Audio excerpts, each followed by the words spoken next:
കണ്ണൂർ അഞ്ചരക്കണ്ടിയിലെ സ്വകാര്യ ദന്തൽ കോളേജിൽ ജീവനൊടുക്കിയ വിദ്യാർത്ഥി നിതിന്റെ കുടുംബത്തിന് CPIM വീട് വെച്ച് നൽകും.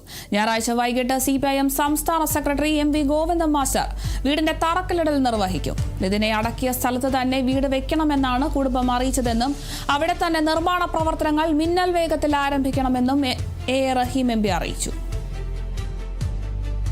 കുടുംബത്തിന് നീതി ഉറപ്പാക്കുമെന്ന് ആ കുടുംബത്തിന് പാർട്ടി കൊടുത്ത വാക്കാണ്. അതിൻ്റെ പശ്ചാത്തലത്തിൽ ഇന്നലെ DGPയെ MLAയുടെ നേതൃത്വത്തിൽ കണ്ടിരുന്നു. അന്വേഷണം ഒരു വഴിക്ക് നടക്കുന്നുണ്ട്. എല്ലാ അർത്ഥത്തിലും ആ കുടുംബത്തോടൊപ്പം ഞങ്ങൾ ഉണ്ടാകും എന്ന് CPIMന്റെ സംസ്ഥാന സെക്രട്ടറിയും അവിടെ സന്ദർശനം നടത്തിയിരുന്നു. ബഹുമാനപ്പെട്ട നമ്മുടെ ജില്ലയിലെ മന്ത്രിയും പാർട്ടിയുടെ സമുന്നത നേതാവുമായ സഖാവ് V. ശിവൻകുട്ടി ആ വീട് സന്ദർശിച്ചതേ ഉറപ്പ് അവർക്ക് നൽകിയിരുന്നു. ഇതിൻ്റെ എല്ലാം പശ്ചാത്തലത്തിൽ ഇന്ന് ഞങ്ങളൊരു കൂടിയാലോചന നടത്തി.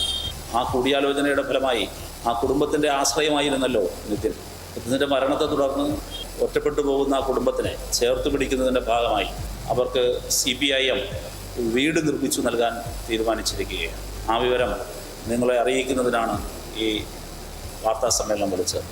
ആ വീട് നിർമ്മിക്കുന്നത് പ്രഖ്യാപിക്കുക മാത്രമല്ല, അതിൻ്റെ നിർമ്മാണ പ്രവർത്തനം ആരംഭിക്കുകയാണ്. ഇന്ന് 14 തീയതി 19 തീയതി വൈകുന്നേരം 5 മണിക്ക് നിർമ്മാണ പ്രവർത്തനം ആരംഭിക്കും. CPIMന്റെ സംസ്ഥാന സെക്രട്ടറി സഖാവ് MV ഗോവിന്ദൻ മാസ്റ്റർ വീടിന് തറക്കല്ലിടും.